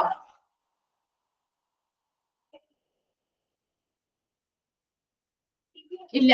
അതുകൊണ്ടാണ് ബ്ലഡുമായി ബന്ധപ്പെട്ടതാണ് അല്ലെ? ഈ ഒരു ഹീമോഡൈനാമിക് കോംപ്രമൈസ് എന്ന് പറഞ്ഞാൽ ഇതൊരു സിറ്റുവേഷൻ ആണ്. അതായത് ഇൻസഫിഷ്യന്റ് ആയിട്ടുള്ള ബ്ലഡ് ഫ്ലോ, അതായത് മതിയായ അളവില് നമ്മുടെ ഹാർട്ടിലേക്ക് മതിയായ അളവിലും പ്രഷറിലും എന്ത് ചെയ്യുന്നില്ല, അവരുടെ ഹാർട്ടിലേക്ക് ബ്ലഡ് കിട്ടുന്നില്ല. അല്ലെങ്കിൽ ബ്ലഡ് നമുക്ക് മതിയായ അളവില് ബോഡിയുടെ ടിഷ്യൂസിലേക്കോ ഓർഗൻസിലേക്കോ ഒന്നും നമുക്ക് പമ്പ് ചെയ്ത് കൊടുക്കാൻ പറ്റുന്നില്ല. ആ ഒരു അവസ്ഥയാണ് ഹീമോഡൈനാമിക് കോംപ്രമൈസ് എന്ന് പറയുന്നത്. മനസ്സിലായോ? നമ്മുടെ ബ്ലഡ് എവിടെ നിന്നാ പമ്പ് ചെയ്ത് നമുക്ക് കിട്ടുന്നത്? ഹാർട്ടിൽ നിന്നല്ലേ? അല്ലെ? ഹൃദയത്തിൽ നിന്നല്ലേ ബ്ലഡ് പമ്പ് ചെയ്യുന്നേ? അവർ ഹൃദയത്തിൽ നിന്ന് ബ്ലഡ് പമ്പ് ചെയ്യുന്നത് ചെയ്ത് ഓരോ ടിഷ്യൂസിലേക്കും നമ്മുടെ ഓർഗൻസിലേക്കും ഒക്കെ എത്തുന്നുണ്ട്. അപ്പൊ അത് കൃത്യമായ അല്ലെങ്കിൽ അഡിക്വേറ്റ് ആയിട്ടുള്ള എമൗണ്ടില് അല്ലെങ്കിൽ പ്രഷറിൽ നമുക്ക് ആ ഒരു ബ്ലഡ് ഫ്ലോ നിലനിർത്താൻ പറ്റാത്ത ഒരു സിറ്റുവേഷനെയാണ് ഹീമോഡൈനാമിക് കോംപ്രമൈസ് എന്ന് പറയുന്നത്. ക്ലിയർ ആയോ? അപ്പൊ രണ്ട് കാര്യങ്ങളാണ് നമ്മൾ ഇവിടെ പറഞ്ഞേ. കാർഡിയാക് ടെമ്പറേറ്റ് എന്ന് പറഞ്ഞാൽ എന്താണ്? ആ ഒരു ഹാർട്ട് എന്ത് ചെയ്യുന്നു? ഒരു കംപ്രഷൻ വരുന്നു അല്ലെ? ഹാർട്ടിന് ഒരു കംപ്രഷൻ വരുന്നു. അത് എന്തുകൊണ്ടാ? ഹാർട്ടിന്റെ പുറമെയുള്ള സാറ്റുകൾ അല്ലെങ്കിൽ അറകളില് ഫ്ലൂയിഡ് ഫില്ല് ചെയ്തത് കൊണ്ടാണ്. ആ ഒരു കണ്ടീഷൻ വരുന്ന സമയത്ത് നമുക്ക് ഇതുപോലെയുള്ള ഒരു എയർ ട്രാൻസ്പോർട്ട് ആവശ്യമായിട്ട് വരും. ഇതൊരു സിറ്റുവേഷൻസ് ആണ് പറയുന്നത് കേട്ടോ. അടുത്തത് ഹീമോഡൈനാമിക് കോംപ്രമൈസ് എന്ന് പറയുമ്പോൾ എന്താണ് ഹീമോഡൈനാമിക്? ഇതൊരു സിറ്റുവേഷൻ ആണ്. ഇൻസഫിഷ്യന്റ് ആയിട്ടുള്ള ബ്ലഡ് ഫ്ലോയും അതുപോലെ പ്രഷറും നമുക്ക് എന്ത് ചെയ്യുന്നില്ല, ഇൻസഫിഷ്യന്റ് ആണ്. മതിയായ അളവിലുള്ള ബ്ലഡ് ഫ്ലോയോ പ്രഷറോ നമുക്ക് കിട്ടുന്നില്ല. എന്തിനു വേണ്ടി? ഹാർട്ടിൽ നിന്നും നമ്മുടെ ടിഷ്യൂസിലേക്കോ ഓർഗൻസിലേക്കോ മതിയായ അളവിലും പ്രഷറിലും ഒന്നും ബ്ലഡ് ഫ്ലോ ചെയ്ത് കൊടുക്കാൻ പറ്റാത്തൊരു അവസ്ഥയാണ് ഹീമോഡൈനാമിക് കോംപ്രമൈസ് എന്ന് പറയുന്നത്. അപ്പൊ ഇങ്ങനെ ഒരു അവസ്ഥ വന്നു കഴിഞ്ഞാൽ അത് എന്തിലേക്ക് നയിക്കും? മതിയായ അളവിൽ നമ്മുടെ ഓർഗൻസിലേക്കൊന്നും ബ്ലഡ് കാര്യങ്ങൾ കിട്ടുന്നില്ല എങ്കിൽ ഓർഗൻ ചിലപ്പോൾ ഡാമേജ്ഡ് ആയി പോകാനൊക്കെ സാധ്യതയുണ്ട് അല്ലെ? അങ്ങനെയുള്ള കണ്ടീഷനൊക്കെ വരുന്നത് കൊണ്ട് അവിടേക്ക് പെട്ടെന്ന് നമുക്ക് ട്രീറ്റ്മെന്റ് വേണ്ടത് കൊണ്ട് എയർ ട്രാൻസ്പോർട്ടുകൾ ആവശ്യമാണ്. Cardiogenic shock in need of intra aortic balloon pump or other assist devices. ഇനി ഇവിടെ കാർഡിയോജനിക് ഷോക്ക് എന്ന് പറഞ്ഞാൽ എന്തായിരിക്കും? ഇതൊരു ലൈഫ് ത്രെറ്റനിങ് എമർജൻസി കണ്ടീഷൻ ആണ്. അതായത് ഹാർട്ടിന് നമ്മളിപ്പം എന്ത് ചെയ്യാൻ പറ്റുന്നില്ല, ഹാർട്ട് പമ്പ് നമുക്ക് ആവശ്യമായിട്ടുള്ള ഓക്സിജനേറ്റഡ് ബ്ലഡ് അല്ലെങ്കിൽ എന്തിലേക്ക് ബോഡിക്ക് പമ്പ് ചെയ്ത് കൊടുക്കാൻ പറ്റാത്ത ഒരു ആവശ്യമായിട്ടുള്ള ഓക്സിജനേറ്റഡ് ബ്ലഡ് ബോഡിയിലേക്ക് പമ്പ് ചെയ്ത് കൊടുക്കാൻ പറ്റാത്ത ഒരു അവസ്ഥയാണ് ഈ പറയുന്ന കാർഡിയോജനിക് ഷോക്ക് എന്ന് പറയുന്നത്. ഇപ്പൊ ചിലപ്പോൾ പെട്ടെന്ന് ഉണ്ടാവുന്ന കണ്ടീഷൻസ് ആവാം കേട്ടോ. അപ്പൊ എന്തെങ്കിലുമൊക്കെ മറ്റു രോഗങ്ങളുമായി ബന്ധപ്പെട്ടൊക്കെ പെട്ടെന്ന് ഉണ്ടാവുന്ന കണ്ടീഷൻസ് ഒക്കെ ആവാം. ആ need of intra-aortic balloon pump or other assist services. എന്താ? അതിന് കൂടാതെ നമുക്ക് intra-aortic balloon പമ്പുകൾ. എന്താണ് intra-aortic balloon പമ്പ് എന്ന് പറയുമ്പോൾ? ഇതൊരു മെക്കാനിക്കൽ ഡിവൈസ് ആണ് അല്ലെ? പേര് കേട്ടാൽ തന്നെ അറിയാം. നമ്മൾ പമ്പ് എന്നൊക്കെ പറയുമ്പോൾ തന്നെ നമുക്കൊരു മെക്കാനിക്കൽ ഡിവൈസ് ആണെന്ന് മനസ്സിലാവുമല്ലോ അല്ലെ? ഹാർട്ടിന്റെ ഫംഗ്ഷനെ സപ്പോർട്ട് ചെയ്യാൻ വേണ്ടിയിട്ട് നമ്മൾ ഉപയോഗിക്കുന്ന ഒരു മെക്കാനിക്കൽ പമ്പാണ്. പേഷ്യൻസിന് കാർഡിയോജനിക് ഷോക്ക് ഒക്കെ വന്ന പേഷ്യൻസിന് അവർക്ക് മതിയായ രീതിയിൽ നല്ല രീതിയിലൊന്നും എന്താണ് ഓക്സിജനേറ്റഡ് ബ്ലഡ് ബോഡിയുടെ മറ്റു ഭാഗങ്ങളിലേക്ക് പമ്പ് ചെയ്യാൻ പറ്റാതെ വരുമ്പോൾ നമുക്ക് അവിടെ എന്ത് ചെയ്യാൻ പറ്റും? ഒരു ഹാർട്ട് പ്രോബ്ലം, ഇതൊരു സീരിയസ് ആയിട്ടുള്ള ഹാർട്ട് പ്രോബ്ലം ആണ്. അപ്പൊ നമുക്ക് ഈ ഒരു ബലൂൺ അവിടെ പ്ലേസ് ചെയ്തുകൊണ്ട് ആ ഒരു അയോർട്ട നമുക്ക് വികസിപ്പിക്കാനും അതിലൂടെ നല്ല രീതിയിൽ എന്താ പമ്പിലൂടെ ആ ഒരു ബലൂൺ പോലെ ഇരിക്കല്ലേ, അപ്പൊ ആ ഒരു അയോർട്ട നമുക്ക് വികസിപ്പിച്ച് വെക്കാനും അതിലൂടെ നമുക്ക് ആവശ്യമായ രീതിയിൽ ഹാർട്ട് പല ബോഡിയിലേക്ക് പല രീതിയിലും ബ്ലഡ് പമ്പ് ചെയ്യാനും സുഗമമാക്കുന്ന ഒരു മെത്തേഡാണ്. അപ്പൊ അതുപോലെ പലതരത്തിലുള്ള അസിസ്റ്റന്റ് ഡിവൈസുകളും നമ്മൾ ഇതിനു വേണ്ടി ഉപയോഗിക്കേണ്ടതായിട്ട് വരും. രണ്ടാമത്തെ പോയിന്റ് ഒന്ന് നിങ്ങൾ ശ്രദ്ധിക്കണം. ഒന്നാമത്തത് എന്താ പറഞ്ഞതില് അക്യൂട്ട് കൊറോണറി സിൻഡ്രോം എന്ന് പറഞ്ഞാൽ പെട്ടെന്നുണ്ടാവുന്ന ഒരു ഹാർട്ട് റിലേറ്റഡ് ആയിട്ടുള്ള പ്രോബ്ലം ആണ്. അത് അവിടെ എന്താ? അവിടെ ആ ഹാർട്ടിലേക്ക് പെട്ടെന്ന് നമുക്ക് എന്താ സഡൻ ആയിട്ടൊരു റിഡക്ഷൻ അല്ലെങ്കിൽ ബ്ലോക്കേജ് വരികയാണ്. ആ ഹാർട്ടിലേക്കുള്ള ബ്ലഡ് ഫ്ലോയില് ഒരു സഡൻ ആയിട്ടുള്ള ഒരു റിഡക്ഷൻ അല്ലെങ്കിൽ ബ്ലോക്കേജ് വരുന്ന ഒരു കണ്ടീഷനെയാണ് അക്യൂട്ട് കൊറോണറി സിൻഡ്രോം എന്ന് പറയുന്നത്. അപ്പൊ ഇതിനെ നമുക്ക് ഓവർകം ചെയ്യണമെങ്കിൽ റീവാസ്കുലറൈസേഷൻ പ്രൊസീജിയർ ചെയ്യണം. അതായത് ബൈപ്പാസ്, ഹാർട്ട് റിലേറ്റഡ് ആയിട്ടാണെങ്കിൽ ബൈപ്പാസ്, ആൻജിയോപ്ലാസ്റ്റി മുതലായിട്ടുള്ളവ ചെയ്ത് ആ ബ്ലോക്ക് അല്ലെങ്കിൽ അങ്ങനെയുള്ള ആ ഒരു തടസ്സം നമുക്ക് എന്ത് ചെയ്യും? ഒഴിവാക്കിക്കൊണ്ട് ആ ഒരു ബ്ലഡ് ഫ്ലോ പുനഃസ്ഥാപിക്കുന്ന പ്രക്രിയയാണ് റീവാസ്കുലറൈസേഷൻ പ്രൊസീജിയർ എന്ന് പറയുന്നത്. ഇത് ക്ലിയർ ആണോ? മനസ്സിലായോ? ഇത്രയും പറഞ്ഞത് മനസ്സിലായോ? ഇത്രയും വരെ നോക്കിയാണോ? ഓ, അടുത്തത് കാർഡിയാക് ടെമ്പറേറ്റ് എന്ന് പറഞ്ഞാൽ കാർഡിയാക് ടെമ്പറേറ്റ് വിത്ത് ഹീമോഡൈനാമിക് കോംപ്രമൈസ്. കാർഡിയാക് ടെമ്പറേറ്റ് എന്ന് പറഞ്ഞാൽ എന്താണ്? ആ ഒരു ഹാർട്ടിന്റെ കംപ്രഷൻ ആണ്. എന്തുകൊണ്ടാണ് ഹാർട്ടിന്റെ കംപ്രഷൻ അല്ലെങ്കിൽ പ്രഷർ അനുഭവപ്പെടുന്നത്? അതിന്റെ പുറമേയുള്ള സാക്ക് അല്ലെങ്കിൽ അറകളില് ഫ്ലൂയിഡ്സ് ഫില്ല് ചെയ്യുന്നത് കൊണ്ടാണ്. ഇനി അടുത്തൊരു സിറ്റുവേഷൻ ആണ് ഹീമോഡൈനാമിക് കോംപ്രമൈസ് എന്ന് പറയുന്നത്. ഹീമോഡൈനാമിക് കോംപ്രമൈസ് എന്ന് പറയുന്നത് ബ്ലഡ് ബോഡിയുടെ ടിഷ്യൂസിലേക്കും ഓർഗൻസിലേക്കും അവിടെ ഹാർട്ടിൽ നിന്നും മതിയായ ഫ്ലോയിലും പ്രഷറിലും എന്ത് ചെയ്യുന്നില്ല, ബ്ലഡ് വരാത്ത ഇൻസഫിഷ്യന്റ് ആയിട്ടുള്ള ബ്ലഡ് ഫ്ലോയും പ്രഷറുമാണ് എന്ത് ചെയ്യുന്നത് അനുഭവപ്പെടുന്നത്. അതിനെ ആ ഒരു കണ്ടീഷനെയാണ് ഹീമോഡൈനാമിക് കോംപ്രമൈസ് എന്ന് പറയുമ്പോൾ ബ്ലഡിലെ ടിഷ്യൂസ് ബോഡിയുടെ ടിഷ്യൂസിലേക്കോ ഓർഗൻസിലേക്കോ ഉള്ള മതിയായ അളവിലും പ്രഷറിലും ഒന്നും ബ്ലഡ് ഫ്ലോ നടക്കുന്നില്ല. അതുകൊണ്ട് തന്നെ പിന്നീട് ചിലപ്പോൾ ആ ഒരു ഓർഗൻസ് ഒക്കെ ഡാമേജ്ഡ് ആയി പോകാനായിട്ട് സാധ്യതയുണ്ട്. ഓക്കെ ആണോ? കാർഡിയാക് ടെമ്പണേറ്റ് ഹീമോഡൈനാമിക് കോംപ്രമൈസ് മനസ്സിലായോ? ഇതെന്താണെന്ന് നിങ്ങളോട് ചോദിക്കില്ല കേട്ടോ. ജസ്റ്റ് പേര് കൊടുത്തിരിക്കുന്നത് കൊണ്ട് മിസ് എന്താന്ന് പറഞ്ഞു തരുന്നതാണ് കേട്ടോ. ക്ലിയർ ആണോ? ഒന്ന് റിപ്ലൈ ചെയ്താലേ മിസ്സിന് മനസ്സിലാവൂടെ. ഓക്കെ. അടുത്തത് കാർഡിയോജനിക് ഷോക്ക് എന്ന് പറഞ്ഞാൽ എന്താ പറഞ്ഞേ? ഇതൊരു ലൈഫ് ത്രെറ്റനിങ് ആയിട്ടുള്ള ഒരു എമർജൻസി സിറ്റുവേഷൻ ആണ് അല്ലെ. ഹാർട്ടിന് യാതൊരു രീതിയിലും ഈ പറയുന്ന ഓക്സിജനേറ്റഡ് ബ്ലഡ് ബോഡിയിലേക്ക് പമ്പ് ചെയ്യാൻ സാധിക്കുന്നില്ല. അത് പല കാരണങ്ങൾ കൊണ്ടാവും. അപ്പൊ പമ്പ് ചെയ്യാൻ സാധിച്ചില്ലെങ്കിൽ ബ്ലഡിന്റെ ഓരോ ബോഡിയിലേക്കും ബോഡിയുടെ ഓരോ ഭാഗത്തേക്കും ബ്ലഡ് വന്നില്ലെങ്കിൽ എന്താ പറ്റുക? മരണപ്പെടാം അല്ലെ, മരണം സംഭവിക്കാം. അപ്പൊ അതുകൊണ്ട് തന്നെ ഇത് വളരെ ലൈഫ് ത്രെറ്റനിങ് ഒരു സിറ്റുവേഷൻ ആണ്. അപ്പൊ അതിന് വേണ്ടിയിട്ട് നമുക്ക് ഇൻട്രാ അയോട്ടിക് ബലൂൺ പമ്പുകൾ അല്ലെങ്കിൽ മറ്റ് അസിസ്റ്റന്റ് ഡിവൈസുകളൊക്കെ ഉപയോഗിച്ചാണ് നമുക്ക് ഇതിനുള്ള ഒരു ട്രീറ്റ്മെന്റ് എടുക്കാൻ പറ്റുന്നത്. അപ്പൊ ഇതിലുള്ള ബലൂൺ അയോട്ടിക് ബലൂൺ പമ്പുകൾ ഒരു മെക്കാനിക്കൽ ഡിവൈസ് ആണ്. ഹാർട്ടിന്റെ പ്രവർത്തനത്തെ സപ്പോർട്ട് ചെയ്യുന്ന രീതിയിലുള്ള ഒരു മെക്കാനിക്കൽ ഡിവൈസ് ആണ്. ഈ ബലൂൺ പമ്പ് നമ്മൾ എന്ത് ചെയ്യുന്നു? ബലൂൺ പോലെയുള്ള ആ ഒരു പമ്പ് നമ്മൾ ഇതിൽ അയോർട്ടയിൽ പ്ലേസ് ചെയ്തുകൊണ്ട് അയോർട്ട വീർപ്പിച്ച് വെച്ച് നമ്മൾ ആ ഒരു ബ്ലഡിന്റെ ഫ്ലോ എന്ത് ചെയ്യുന്നു? നിലനിർത്താൻ സഹായിക്കുന്നു. ക്ലിയർ ആണോ ഇത്രയും? ഓക്കെ ആണോ? സെക്കൻഡ് പോയിന്റ് മനസ്സിലായോ?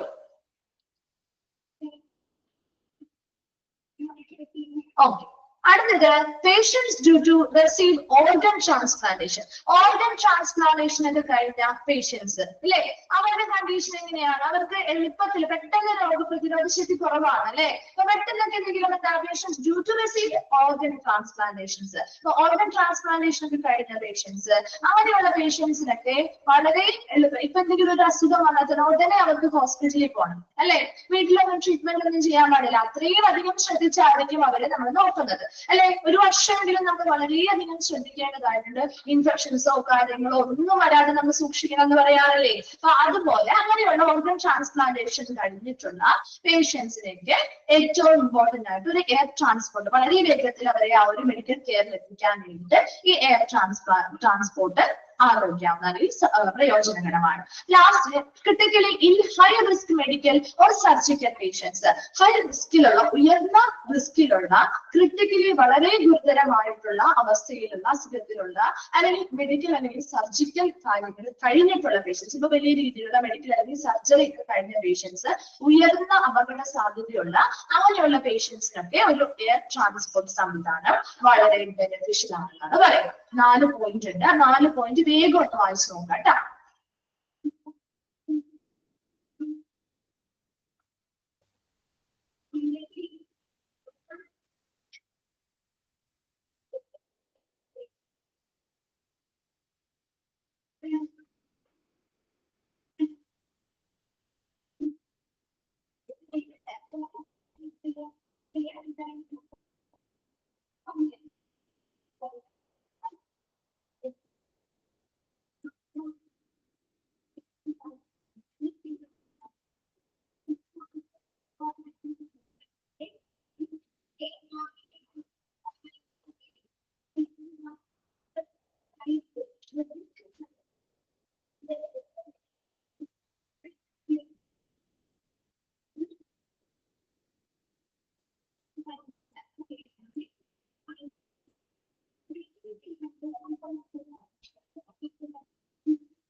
ക്ലിയർ ആണോ?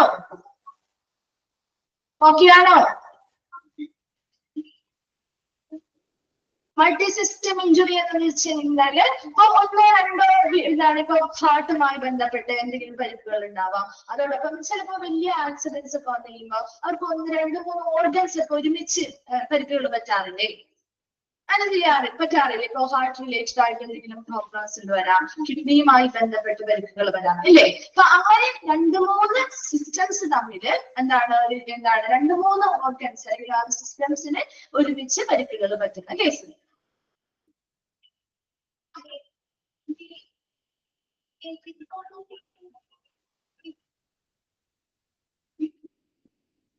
ഓക്കെ, ക്ലിയർ ആണോ ഇത്രയും ഭാഗം?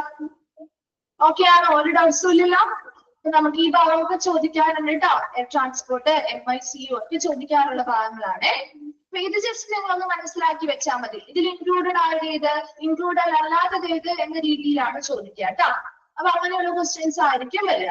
ഹീമോഡൈനാമിക് കോംപ്രമൈസ് ആണോ ചോദിച്ചത്? ഡെഫിനിഷൻ ആണോ? ഹീമോഡൈനാമിക് കോംപ്രമൈസ് ഒരു സിറ്റുവേഷൻ ആണ്, ഇത് സാഹചര്യം. എങ്ങനെയാണ്? ഇൻസഫിഷ്യന്റ് ആയിട്ടുള്ള ബ്ലഡ് ഫ്ലോയും പ്രഷറും എവിടേക്കാണ്? നമുക്ക് മതിയായ അളവില് ഇൻസഫിഷ്യന്റ് ആയിട്ടുള്ള ബ്ലഡ് ഫ്ലോയും പ്രഷറും ആയതുകൊണ്ട് തന്നെ നമുക്ക് മതിയായ അളവില് ബോഡിയുടെ ഓരോ ടിഷ്യൂസിലേക്കും ഓർഗൻസിലേക്കും മതിയായ അളവില് നമുക്ക് ബ്ലഡ് എന്ത് ചെയ്യാൻ പറ്റുന്നില്ല, ഒഴുക്കി വിടാൻ സാധിക്കുന്നില്ല. അപ്പൊ മതിയായ അളവിൽ ബ്ലഡ് ഈ പറയുന്ന ടിഷ്യൂസിലേക്കോ ഓർഗൻസിലേക്കോ കിട്ടാതെ വരുമ്പോ ആ ഓർഗൻസ് ഒക്കെ ചിലപ്പോ പിന്നീട് ഡാമേജ്ഡ് ആയി പോകാൻ സാധ്യതയുണ്ട്. കിട്ടിയോ? ആരാണ് ചോദിച്ചത്? രമീഷീന.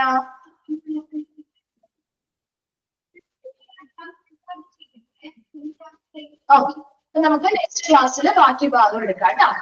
നെക്സ്റ്റ് അക്കമ്പനിയിങ് ദ പേഷ്യന്റ് ആണ്, അടുത്തൊരു ഭാഗമാണ്. അത് അടുത്ത ക്ലാസ്സിൽ എടുക്കാം കേട്ടോ. അപ്പൊ ഇത്രയും ഭാഗം ഒന്ന് വായിച്ചിട്ട് വന്നേ. Thank you.